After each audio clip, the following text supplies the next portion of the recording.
Those scars are real. Those scars are proof that, your past is real. So they're never gonna go away. I own them, but I'm proud of my childhood. I'm proud because without all of these lessons in life, and everybody says this, I mean it. I mean it, because I was able to look at my childhood and how I grew up as the ultimate training ground for my life.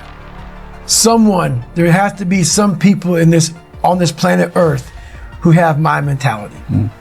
As gross as it is to some people, and as far off as it is and not understood, there has to be some people like me on this planet Earth. Has to be some warriors out there that are able to take this mindset and do something with it. So that right there, once you are able to look at your life and realize that all these bad things are actually the ultimate training ground for what you're going to, encounter in life, you start looking at your past very differently. You are your present, future, and past are all important aspects of who you really are. Unfortunately, many people overlook at least one. Because they don't feel at peace with who and what they are, they find it hard to follow through on the goals they set. So that you can stick to your plans confidently, you have to get to know all parts of you. Face your past.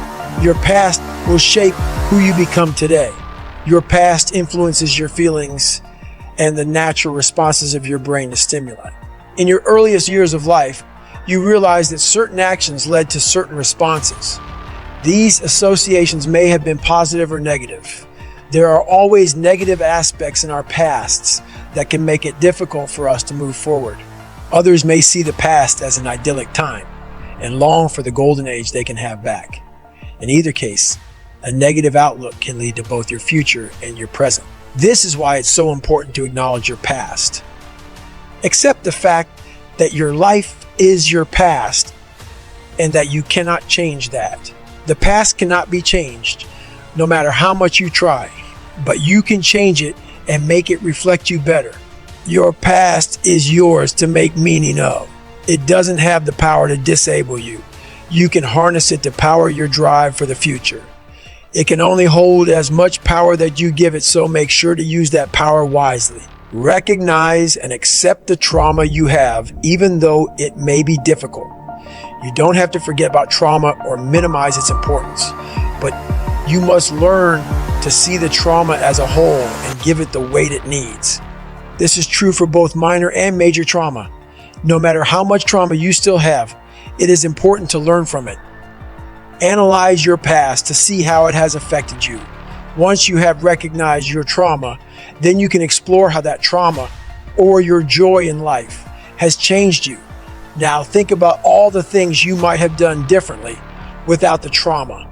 Without it, think about where you might be. It's okay to regret the decisions you made, but see the impact of your past on who you are today and envision how it can influence the future. Your past will have an impact on who you are, but it is not your only influence. Avoid keeping painful reminders that only make you feel worse for your present. Don't keep old trinkets around that make you feel less good about yourself.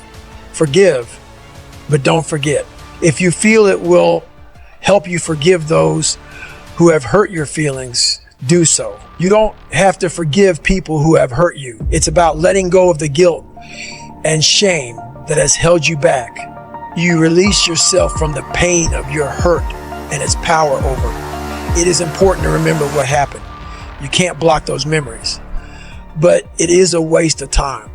Let yourself forget the pain and move forward without bitterness. You must realize that what you remember may not be 100% accurate. Memory is a fuzzy thing. People can forget what happened to them. Even a casual conversation may change your memory of past events. Memory is flexible, so remember that your memories may be incomplete. You may only remember the basic details of an event, but you might forget the details. It's normal to forget details. Your memories are influenced by your emotions and experiences. It's that simple. Once you realize this, the past may not be as powerful as it seems. Although it isn't changeable, as I stated, you can make changes to bring about peace. Your past is a source of gratitude. Even if your history is terrible, there are still things you can be grateful for. You can think of something positive and be grateful it happened. It could be something small, but it can save someone who is suffering. Your dad might have been a negligent drunk, but you will always remember that he used to take you out to ice cream and that was the best time you had with him. That small memory can be a great way to keep the hard memories in your mind so you can get through the tougher ones. Your past is irrelevant to you. No matter what happened in your past, you aren't that trauma. You are you, and you are what you present to the world. You cannot be reduced back to the same person you were 5 years ago. You are free to be the person you want to be in the future. There's no need to remain the person you were hurt. There is no way to erase your past. It might seem impossible for you to come out of your past. However, with time and self-reflection, and possibly some therapy, it is possible. It is not necessary to be tied down by the events of the past. Get rid of the past and begin living in the future. And that's why I talk about the warrior mentality. And that's why so many people are lost when I start talking. You have the right. You're lucky that you don't have to think like warriors think. You're very privileged. I chose this world to be a warrior. And I would choose it again if I came back to this world. But the mentality of a warrior is very different than the normal mentality. You must be that person on that door, get ready to open it, thinking to yourself, if I die, so be it. The only way you can go in that door is knowing there's a great chance you're gonna die. It's like being a SEAL, you train with live ammo. You jump out of an airplane, everything you do, you could die. So to be a warrior, why people don't understand me, I'm glad you don't understand me. Merry Christmas, good on you. Because being a warrior takes a whole different mindset. A whole different mindset to know that there's a great chance I may not be in the military. Like I was in for 21 years. I'm lucky. I'm very lucky that I'm alive, able to talk to you, able to still run. But when you sign up on that dotted line to be like a SEAL, your mentality changes. I may not live. You gotta accept that. And that's the mentality you have. I realize that prejudice is everywhere. There is a piece of it in every person, in each and every organization. And if you are the only in any given situation, it's on you to decide how you're going to handle it because you can't make it go away. For years, I used it to fuel me because there's a lot of power in being the only. It forces you to juice your own resources and to believe in yourself in the face of unfair scrutiny. It increases the degree of difficulty, which makes every success that much sweeter. That's why I continually put myself in situations where I knew I would encounter it. I fed off being the only one in the room. I brought the war to people and watched my excellence explode small minds. I didn't sit back and cry about being the only. I took action, said go yourself, and used all the prejudice I felt as dynamite to blow up those walls. But that kind of raw material will only get you so far in life. I was so confrontational, I created needless enemies along the way, and I believe that's what limited my access to the top SEAL teams. With my career at a crossroads, I didn't have time to dwell on those mistakes. I had to find higher ground and turn the negative I created into another positive. I didn't just accept land warfare duty. I was the best instructor I could possibly be. And on my own time, I created new opportunities for myself by launching my Ultra Quest, which revived my stalled career. It's not about suffering how people may look at suffering. Like you have to just go to a place that just every day of your life is suffering. You have to tap into suffering every day of your life because we have so much scarring that we have to clean up.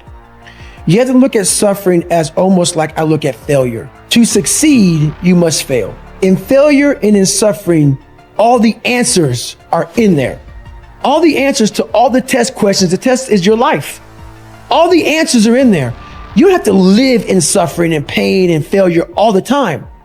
You have to learn, I need to visit it. Like people hate working out. You're only gonna visit working out maybe an hour a day. 23 other hours of the day, you're not in it. But how you become in shape is you must visit suffering, visit working out 1 hour a day. Visit suffering 1 hour a day. Visit your past failures 1 hour a day. The relationship with it is the answers are in there. They are in there. Within the suffering, go in there, and I call it the live autopsy.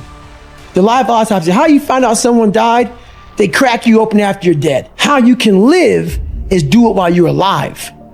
Go back in your brain, crack it open while you're alive. Don't wait until you're dead to figure out why you died. Do it while you are living. Go in there, go into the suffering, go into the pain of your life and say, why did this suck for me so bad? Why am I afraid of all this stuff? Why have I shut down the whole world? I guarantee I'll tell you why you shut down the whole world. It's in these nooks of the suffering within your brain, in the scarring, are all the answers to why you are on the couch feeling sorry for yourself. They lie within the scars.